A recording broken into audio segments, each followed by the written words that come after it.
Hello students, have a nice day. Today I would like to solve some important passive voice that has another type of structure. कुछ ऐसे passive voice होते हैं, देखने का प्रयास करें जिनमें प्रिंसिपल क्लॉज और सबऑर्डिनेट क्लॉज होता है। तो केवल प्रिंसिपल क्लॉज का ही पैसिव वॉइस हम बनाते हैं, जैसे they say that the king is coming.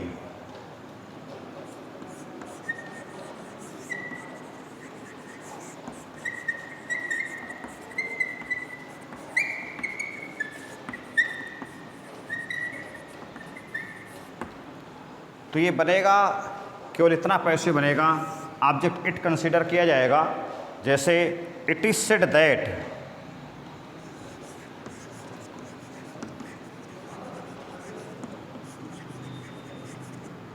It is said that, केवल ये पैसे बना, कोई आवश्यक नहीं है। दैट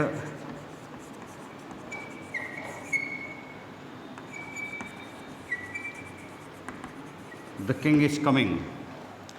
नेक्स्ट, अगर किसी भी वाक्य में is am are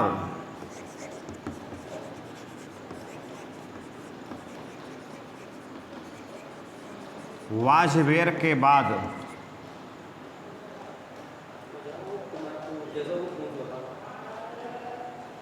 is am are के बाद टू का प्रयोग है,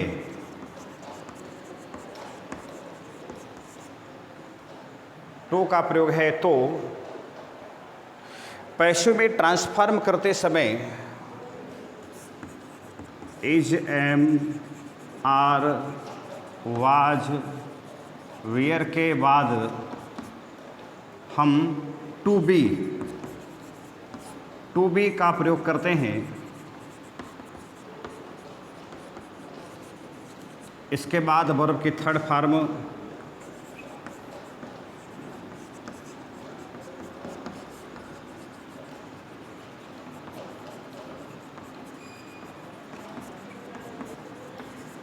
इसके बाद वर्ब के थर्ड फॉर्म का प्रयोग होता है। जैसे he is to help me,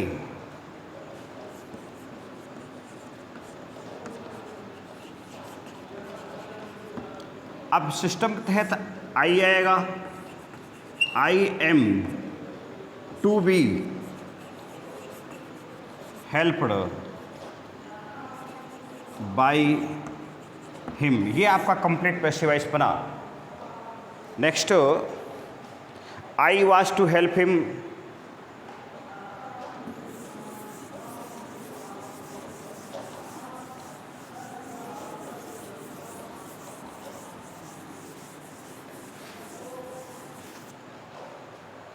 I was to help him,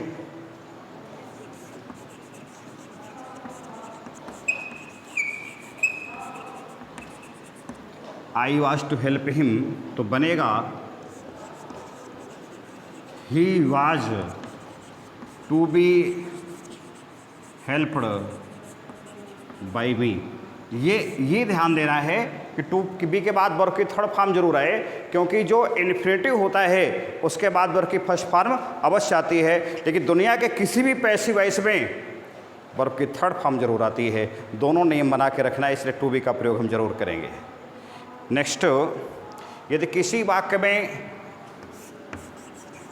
has, have, had के बाद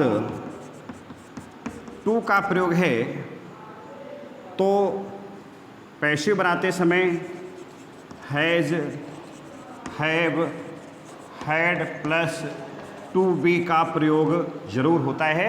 जैसे we have to help him,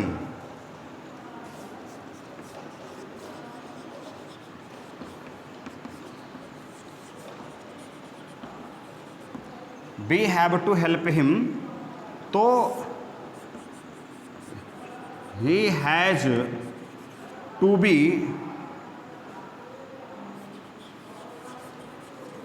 helped by us, ये आपका कंप्लीट पैसिव वॉइस बना।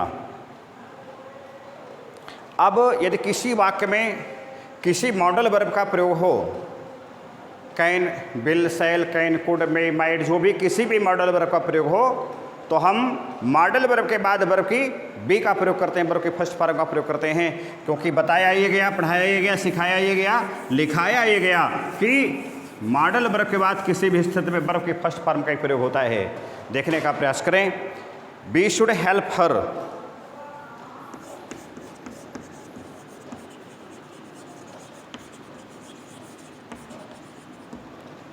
तो सी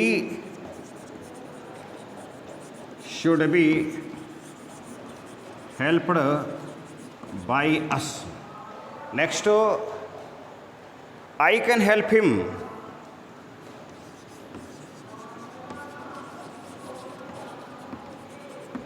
he can be helped by me। ये आपके मैंने कुछ पैसिव वॉइस बताए। अब मैं आपको कुछ ऐसी बातें बताने जा रहा हूँ जिनको आप ध्यान से समझेंगे, देखेंगे। एक होती है heart of passive voice verb, अर्थात बिना उसके हम पैसिव की कल्पना नहीं कर सकते। दुनिया के किसी भी पैसिव वॉइस में उसका प्रयोग अवश्य होता है। अगर उसका प्रयोग हम किसी रूप में नहीं करते हैं तो मतलब हमारा पैसिव वॉइस कहीं ना कहीं गलत हो जाएगा। देखने का प्रयास करें, बहुत ही अच्छी बात है देखने का। देखेंगे इसे, heart of passive voice,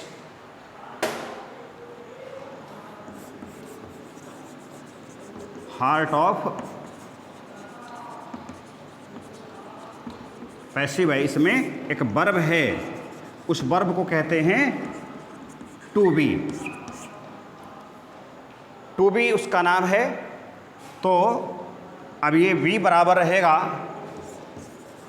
B is am are, be was were, be be, be being, be been. अर्थात आप दुनिया का कोई भी पैसिव वॉइस प्रयोग कर रहे हों तो इज लगेगा, आर लगेगा, एम लगेगा, वाज लगेगा, वेयर लगेगा, बी लगेगा, बींग लगेगा, बीन लगेगा। इनसे हट करके कोई पैसिव वॉइस ना सोच सकते ना आप बना सकते हैं। तो हम इस क्रिया को कहते हैं to be verb is considered the heart of passive voice. Without it we can not think about passive voice. जैसे मैं आपको बता रहा हूँ, आपके मन में एक बात आती होगी कि प्रेजेंट कंटिन्यूअस के टेंस में हम बीइंग का प्रयोग क्यों करते हैं। Why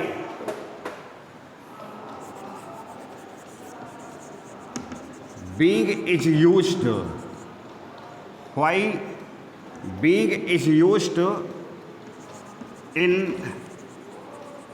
passive voice of present continuous tense.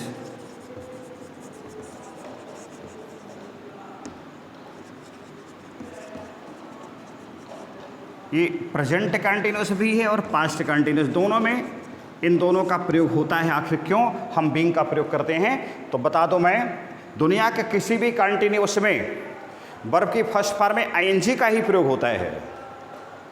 दुनिया के किसी भी कंटिन्यूअस में वर्ब की फर्स्ट फॉर्म में आईएनजी का ही प्रयोग होता है और दुनिया के किसी भी पैसिव वॉइस में वर्ब की थर्ड फॉर्म का ही प्रयोग होता है। लेकिन दोनों सिस्टम हम लेके चलेंगे तो देखिए कैसे। I am writing a letter,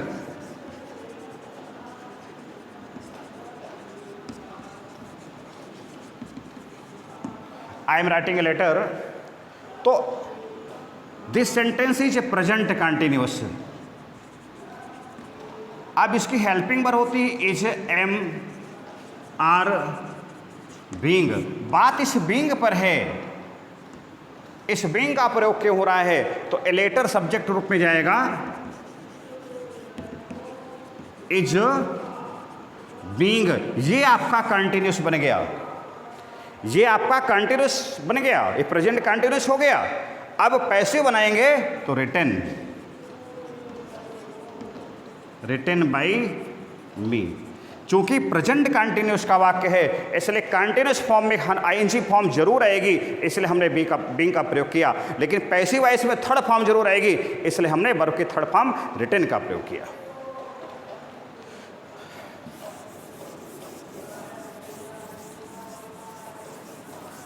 जैसे आपके परफेक्ट हैं, आपके परफेक्ट टेंस,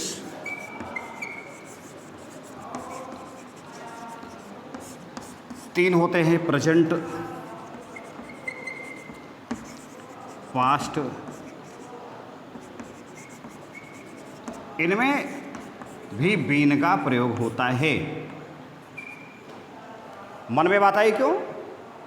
तो हैज और हैव और हैड ये अपने साथ जब कभी हेल्पिंग वर्ब का कार्य करती हैं तो जो मेन वर्ब आता है वो थर्ड फॉर्म पे ही होता है, अर्थात ये थर्ड फॉर्म लेके ही चलती हैं। पैसिव वॉइस में भी थर्ड फॉर्म का प्रयोग होता है। तो जैसे I have written a letter,